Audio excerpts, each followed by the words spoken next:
Assalamualaikum, halo semuanya. Pada video kali ini kita akan bahas mengenai Kingdom Plantae, yaitu pada topik Gymnospermae. Video kali ini dari kelompok 3 kelas IPA 3 dengan anggota yaitu 7 orang. Yang pertama saya Andrani Dulestari, kemudian Pancari Mandayu, Intan Arini, Maitsari Hadatul Ais, Hikmah Himatul Hasana, Mita Salsabila Jahro, dan Syakira Alpi Kurnia. By the way, apakah kalian pernah berada di tempat seperti video tersebut? Di sini kalian akan menemukan sebuah tanaman. Tanaman ini salah satu contoh dari jenis Gymnospermae.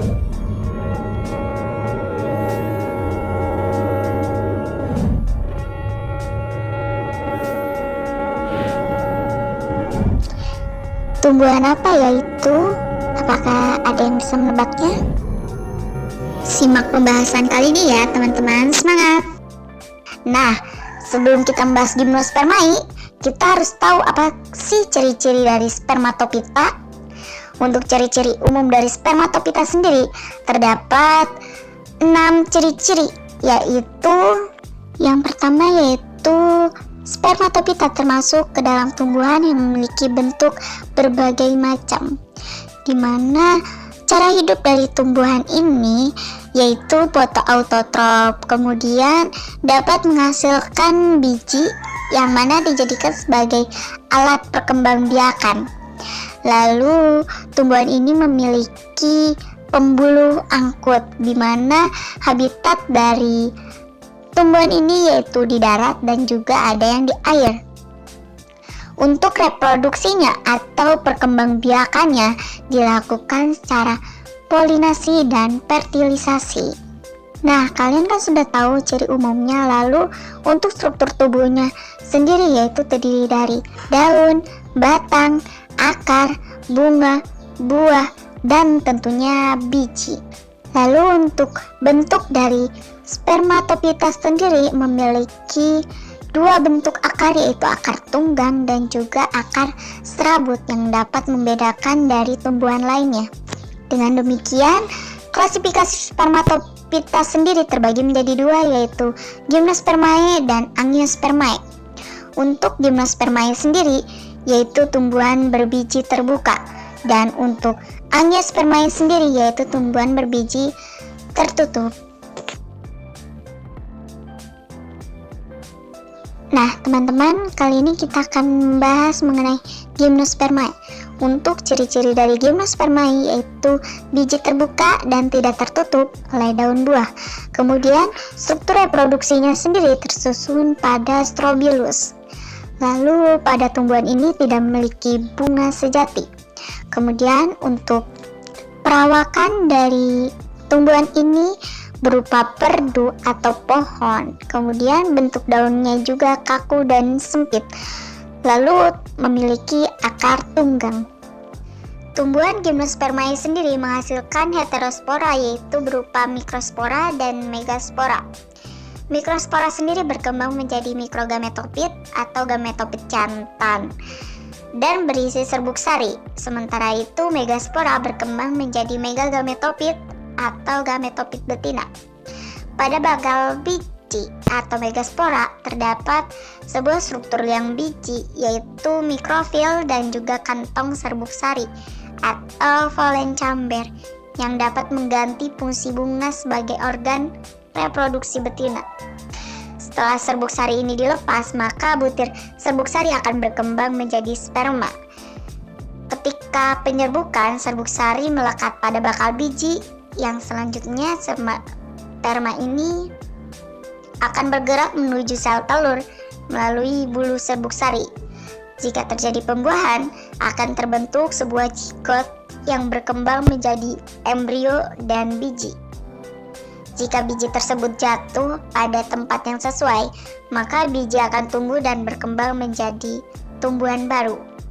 Untuk penyerbukan pada Gymnospermae ini dilakukan dengan perantara angin, yaitu anemokori. Maka dari itu, alat hidup dari tumbuhan ini yaitu strobilus pada Cut sporopil jantan sendiri mengandung mikrosporangia yang membelah meiosis untuk menghasilkan gametofit jantan. Ketika pembelahan ini dari diploid menjadi haploid. Pada sporopit betina mengandung megasporangia yang akan membelah secara meiosis untuk menghasilkan 1 gametofit betina dan 3 archegonium. Umumnya tumbuhan ini menggunakan angin yang telah tadi sebutkan dalam penyerbukannya sendiri.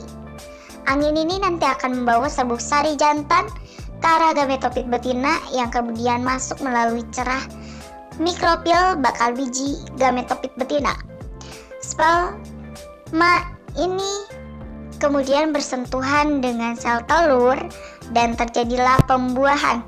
Setelah terjadi pembuahan, maka akan tumbuh menjadi embrio atau sporopit baru dan disebarkan oleh angin maupun burung menjadi tumbuhan atau individu baru. Nah teman-teman, itulah daur hidup dari tumbuhan Gymnospermae. Untuk Gymnospermae ini memiliki klasifikasi, yang mana klasifikasi dari Gymnospermae ini terbagi menjadi 5, yaitu Pteridospermae, kemudian Cicadinae, lalu Gingoniae, kemudian Coniferae, dan yang terakhir Gnetinae. Untuk kelas dari Pteridospermae ini memiliki ciri yaitu semua anggota ini telah punah, di mana dikenal sebagai paki biji.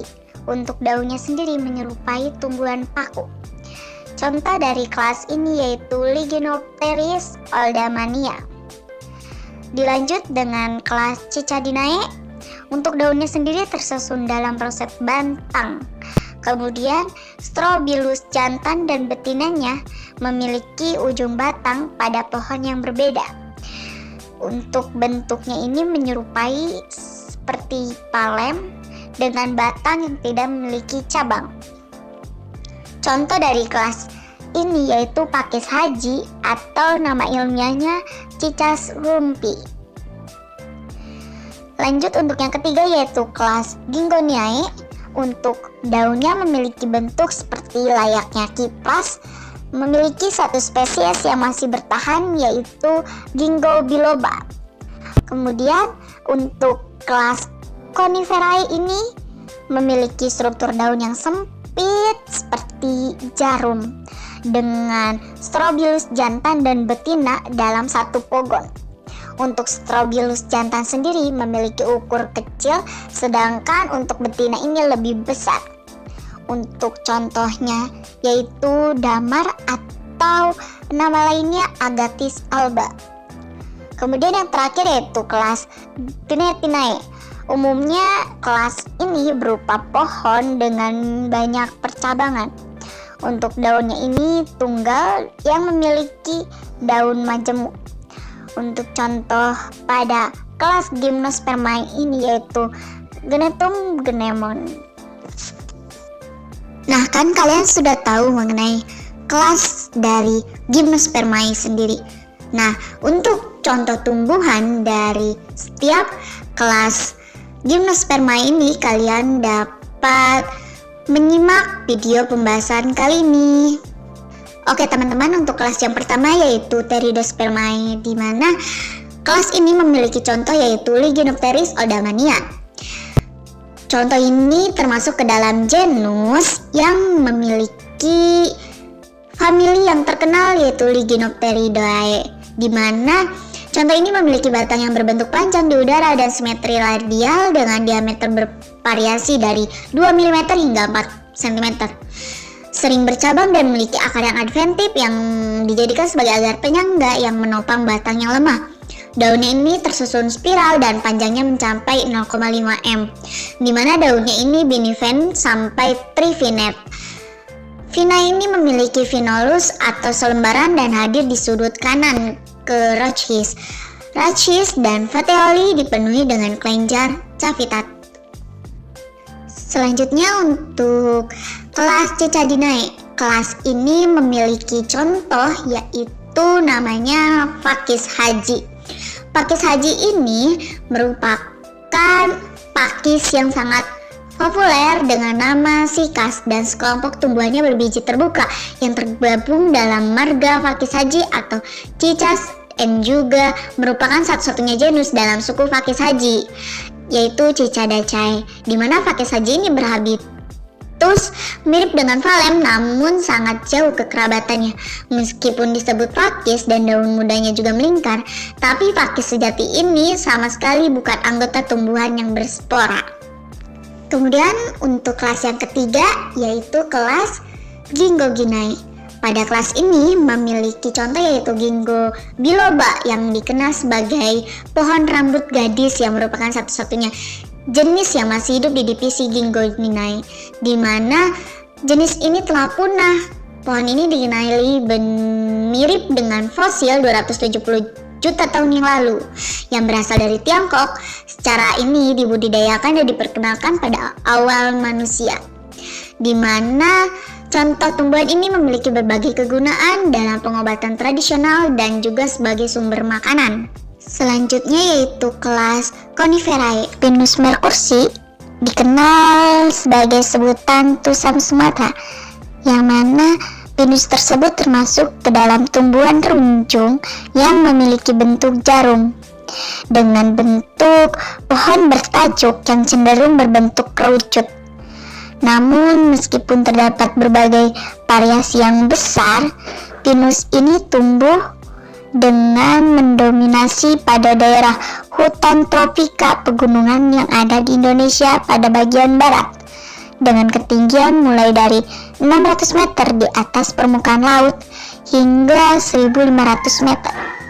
Pinus mercursi hidup khususnya di Sumatera. Dan kelas terakhir yaitu Nenitae, di mana contoh ini yaitu Netum nemon yang merupakan tumbuhan tahunan berbiji terbuka dengan bentuk berumah dua. Ada individu jantan dan betina. Nah, bijinya ini tidak terbungkus daging namun terbungkus kulit luar. Batangnya ini kokoh dan juga bisa dimanfaatkan sebagai bahan bangunan. Namun daunnya tunggal berbentuk oval dengan ujung tumpul. Nenum ini tidak menghasilkan bunga namun buah sejatinya karena bukan termasuk tumbuhan yang berbunga. Nah teman-teman, dalam setiap contoh tumbuhan tersebut ini memiliki peranannya masing-masing. Nah untuk peranannya kalian bisa simak yaitu sebagai berikut. Oke teman-teman, untuk peranan Gymnospermae yang pertama ini pada cemara yang biasanya digunakan sebagai bahan bangunan untuk membuat rumah atau bangunan. Selain itu juga jenis cemara Cyprescae ini biasanya sebagai obat penyakit rematik, psoriasis, dan cistitis. Kayunya ini dimanfaatkan sebagai bahan untuk membuat pagar ataupun perahu. Seiring berjalannya waktu, pohon cemara jenis ini dijadikan sebagai tanaman hias. Nah, kemudian untuk contoh yang kedua ini yaitu pinus. Pinus ini memiliki nama lain Pinus mercursi yang merupakan tumbuhan menghasilkan getah untuk dimanfaatkan dalam kehidupan sehari-hari. Nah, manfaatnya ini dapat diperoleh dari pohonnya sendiri, yaitu getahnya dapat diolah sebagai bahan utama pembuatan sabun dan cat. Selain itu juga dapat dalam industri parfum. Hiasan souvenir ini dibuat dari pohon Strobilus pinus. Kayunya juga dapat dimanfaatkan sebagai bahan bangunan, sebagai batang korek api, namun juga dijadikan sebagai kertas dengan serat panjang. Kulitnya ini lumayan tebal, namun dijadikan sebagai bahan bakar yang nantinya tuh abu hasil pembakarannya dimanfaatkan sebagai campuran pupuk organik yang mengandung kalium tinggi. Nah, kemudian untuk contoh yang ketiga yaitu pakis haji. Pakis haji ini memiliki peranan tentunya. Nah, untuk peranannya ini, pakis haji ini kan termasuk tumbuhan yang masuk dalam keluarga tumbuhan paku dengan nama latin Cicas rumpi. Namun tumbuhan ini sering disebut juga sebagai sikas atau haji yang biasanya dibudidayakan sebagai tanaman hias, sebagai tanaman biasa yang ditanam di pekarangan rumah. Manfaatnya ini sangat banyak manfaatannya, seperti sebagai obat infeksi dan juga dapat mencegah osteoporosis. Nah, teman-teman, untuk yang ke selanjutnya ini yaitu Zinnia. Nah, tanaman ini dijadikan sebagai tanaman hias juga, seperti layaknya pakai saji tadi oleh banyak orang. Nah, tanaman ini dapat tumbuh pada kondisi cuaca yang panas, namun membutuhkan asupan air untuk pertumbuhannya. Tanaman ini termasuk langka karena perawatannya itu tidak mudah dan membutuhkan ketelitian dan tentunya juga pasti kesabaran. Dan yang terakhir yaitu pada tumbuhan damar. Damar ini memiliki peranannya yaitu dalam pohonnya sendiri dapat dimanfaatkan dari pohonnya, yaitu dijadikan sebagai pembangunan yaitu kayunya. Kemudian getahnya juga dapat dalam industri plastik, industri tekstil, industri cat. Nah, pada tanaman ini dapat dijadikan sebagai obat HIV bagi penderita HIV. Dapat juga sebagai obat penyakit sakit gigi, luka bakar, dan gangguan pada telinga serta mata oleh manusia. Oke teman-teman, untuk pembahasan mengenai Gymnospermae ini hanya sampai segitu saja. Jika ada kesalahan, mohon maaf. Dan terima kasih telah menonton video kali ini. Semoga untuk pembahasan kali ini dapat kalian terima setiap materinya. Sekian, terima kasih. Wassalamualaikum warahmatullahi wabarakatuh. Bye-bye.